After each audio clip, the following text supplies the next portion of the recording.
It's an impromptu welterweight war in Missouri. Dan Tom here with MMA Junkie W break down the main event for UFC on ESPN 66 between Ian Machado Garry and Carlos Prates. Prates, of course, has been on a tear since he stepped onto the UFC soil, so to speak, going 4-0 inside the octagon, 5-0 if you want to include his Contender Series appearance, getting stoppages in all appearances. However, he will be taking an undeniable step up when he meets Ian Machado Garry, who was last seen late last year taking the first loss of his career. However, that was also a semi-short notice fight against the very dangerous Shavkat Rakhmonov, where Garry, especially late, acquitted himself quite well. At the time of this video, the odds makers in the public are slightly favoring Ian Machado Garry in the neighborhood of -132, with the comeback on your underdog, the Brazilian Prates, in the neighborhood of +104. Now, whichever side you want to make an argument for, you're well entitled to. However, I do agree with the odds being tight, and I believe they should be no matter who you favor.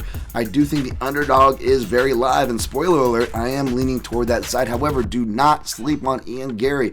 Even on short notice, he has proven that he's got excellent cardio and can acquit himself quite well late. So if he can survive some storms or get some key back control time early and extend this fight, could get real interesting. Maybe we could see why he is initially favored here. And even on the feet, the open stance head kick, that the southpaws usually hit. Well, Garry's really good at that too. In fact, I would argue Garry is better striking with southpaws, where he is technically 3-0 against UFC level lefties, than he is against orthodox opposition. And that head kick we saw him land against D-Rod Daniel Rodriguez could be live, even though I love the southpaw swagger and savvy, the pivots and the shoulder rollings in tow from Prates. He can lean heavy to his left, that open side, so perhaps some upset potential there. However, his ability to counter kicks, that pinpoint laser left hand, both guys can build off of similar tools that I outlined in my in-depth breakdown that you can check out over MMAJunkie.com and kind of see why I'm leaning toward the Prates side, but